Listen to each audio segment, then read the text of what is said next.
দর্শক, এ নিয়ে আরও জানাতে সিলেট থেকে সরাসরি যুক্ত হচ্ছেন সহকর্মী সালমান শাহ। সালমান, কেমন দেখছেন নির্বাচনী প্রস্তুতি? কেন্দ্রগুলোতে সরঞ্জাম পৌঁছেছে কিনা, এ বিষয়ে বিস্তারিত জানাবেন আমাদের।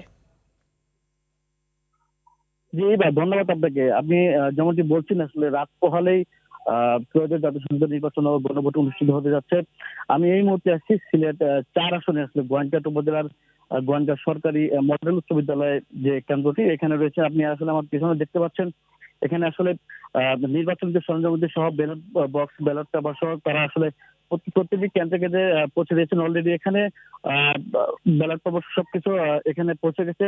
এখানে আসলে কিভাবে বুথগুলো কিভাবে কি করা যায় সেদিকে আসলে এখানকার প্রিসাইডিং অফিসার দিক নির্দেশনা দিচ্ছেন। আমি যদি আপনাকে আসলে সিলেট ৪ আসনের একটু তথ্য দিয়ে, আমি সিলেট ৪ আসনে আসলে সিলেটের জৈন্তাপুর, গোয়াইনঘাট এমনকি কোম্পানিগঞ্জ উপজেলা নিয়ে গঠিত সিলেট ৪ আসন। এই আসনে আসলে মোট কেন্দ্রের সংখ্যা রয়েছে ১৭২টি, এমনকি বুথ কক্ষ রয়েছেন ১০০৮টি। এর মধ্যে ৭১টি ভোট কেন্দ্র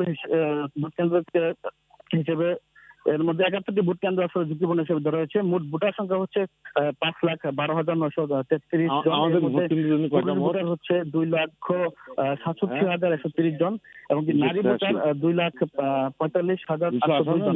এর মধ্যে তৃতীয় লিঙ্গের ভোটার মাত্র একজন রয়েছে।